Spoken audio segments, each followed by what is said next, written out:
안녕하세요, 몬데렐라 부부입니다. 오늘은 저희가 결혼을 준비하면서 가장 많이 싸우고 가장 고민이 많이 되고 가장 큰 돈이 들어가는 신혼집 구하는 방법에 대해서 이야기를 해볼 건데요. 어떻게 하면 신혼집을 가장 잘 구할 수 있을까에 대한 주제로 10가지를 준비해봤습니다.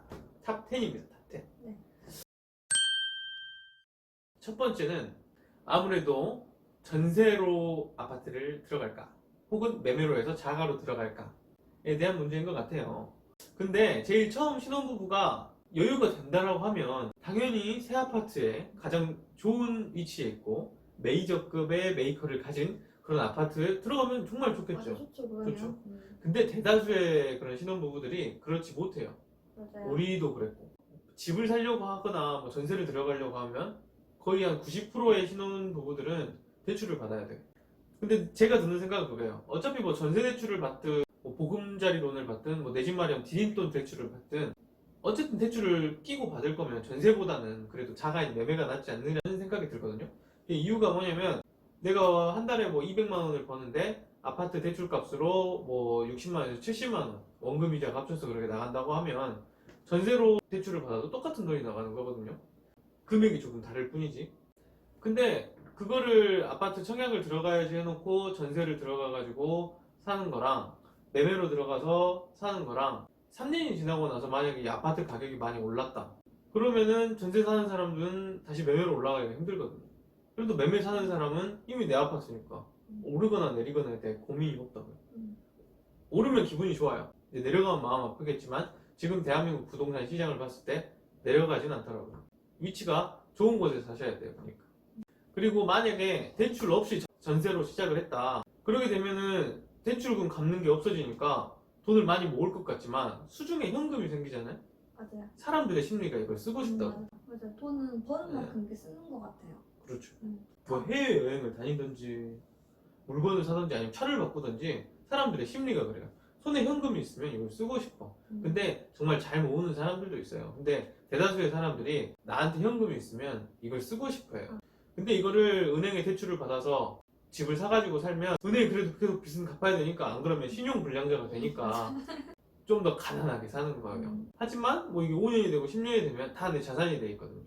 이자는 좀 나가지만 그래도 원금은 꼬박꼬박 은행에 갚아가지고 내가 이 집을 팔 때는 100% 정말 내 집이 되어 있는 그런 아주 좋은 상황이 되니까 저는 전세보다는 매매를 추천하는 편입니다.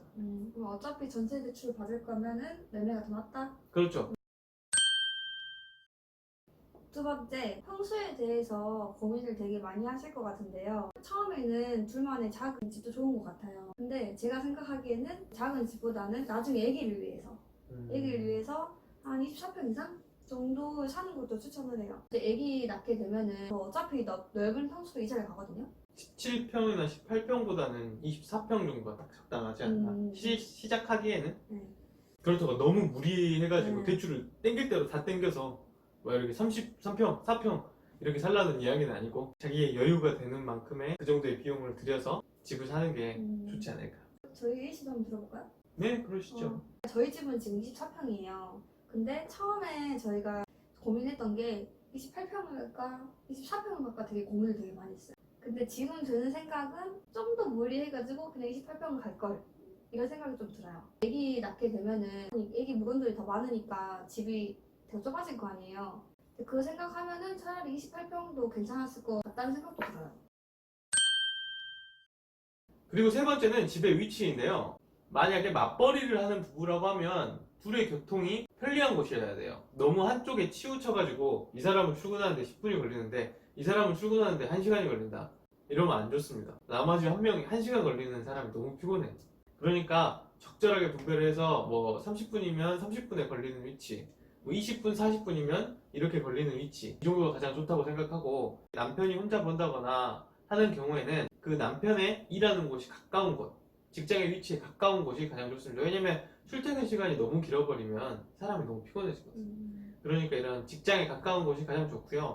그리고 신혼부부들이라면 아마 대다수는 아기를 계획하고 계실 거예요.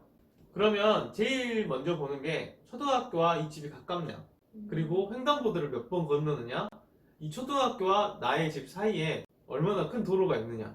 아무래도 위험하다 보니까 이런 걸 많이 생각을 하거든요. 그래서 초등학교를 품은 집들이 가장 좋습니다. 그리고 요즘 같은 경우에는 유치원도 1순위, 2순위, 3순위로 내가 희망하는 유치원을 적어서 배정을 받는 그런 시스템이기 때문에 내가 가고 싶은 유치원이 있다고 하면 그 유치원 주변으로 해가지고 집을 구해서 들어가는 것도 가장 좋은 방법인 것 같아요. 요즘 유치원이 뺑뺑이로 바뀌었나요? 네, 요즘에는 내가 사립 유치원을 보내고 싶어도 못 갑니다. 그럼 어린이집도 그래요? 어린이집은 그게 아닌 걸로 알고 있어요.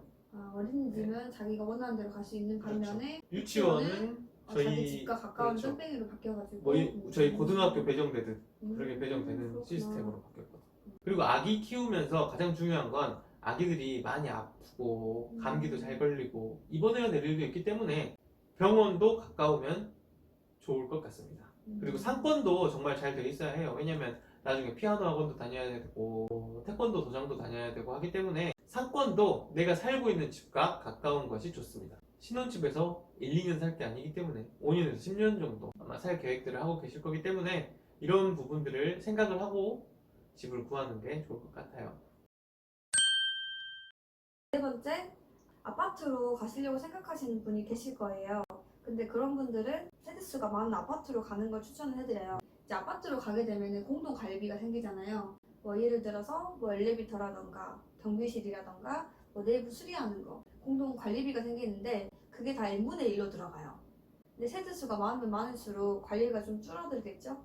그리고 이제 세대수가 많으면은 그 주위에 상권도 되게 많을 거예요. 뭐 음식점이라던가 뭐 슈퍼라던가 이런 것들이 편리한 부분이 되게 많으니까 아마 그게 제가 봤을 때는 가장 중요하지 않나 싶은데 그 한 달에 들어가는 고정비가 좀 줄어들겠네요. 뭐 공동 관리비가 빠지니까 아파트 관리비가 좀 빠지는 그런 부분이 신혼부부들한테는 좋지 않을까. 그리고 맞아. 세대수가 이제 많다는 거는 또 나중에 집을 팔 때도 이제 아파트 가격이 떨어지지 않으니까 되게 좋은 것 같아요. 맞아요. 집도 잘 팔리고 맞아요. 상권이 관리비도 많으니까. 한 10만 원 정도 차이는 나는 것 같더라고요. 세대수 많은 곳과 세대수 적은 곳의 공동 관리비 차이를 보면.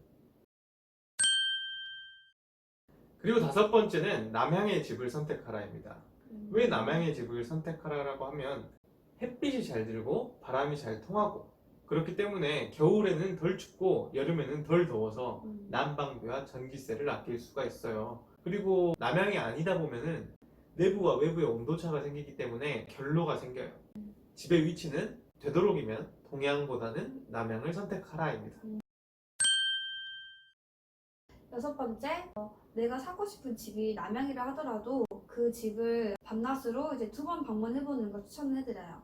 왜? 왜냐하면은 낮에는 남향이어가지고 일조량은 좋을 거 아니에요.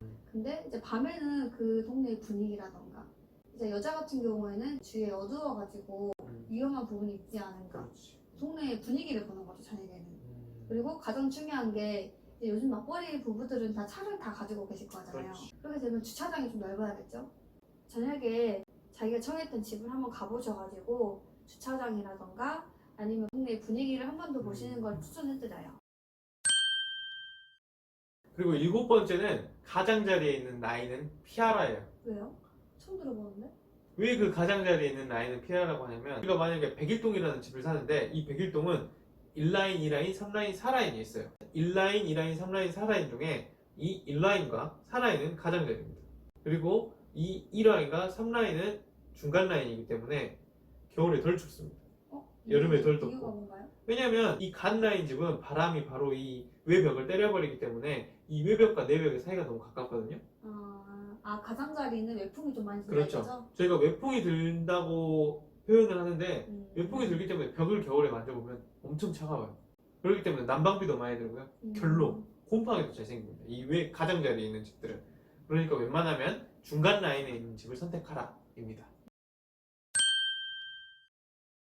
여덟 번째, 지하 주차장이 연결된 곳으로 가라. 그 지하 주차장으로 연결된 곳이 있으면은 비가 올 때라던가 이제 이동할 때 이게 되게 편해요. 밖에서 주차를 안 해도 되고 그냥 지하 주차장으로 왔다 갔다 이렇게 하면 되니까. 비를 안 맞는구나. 비를 안 맞으니까.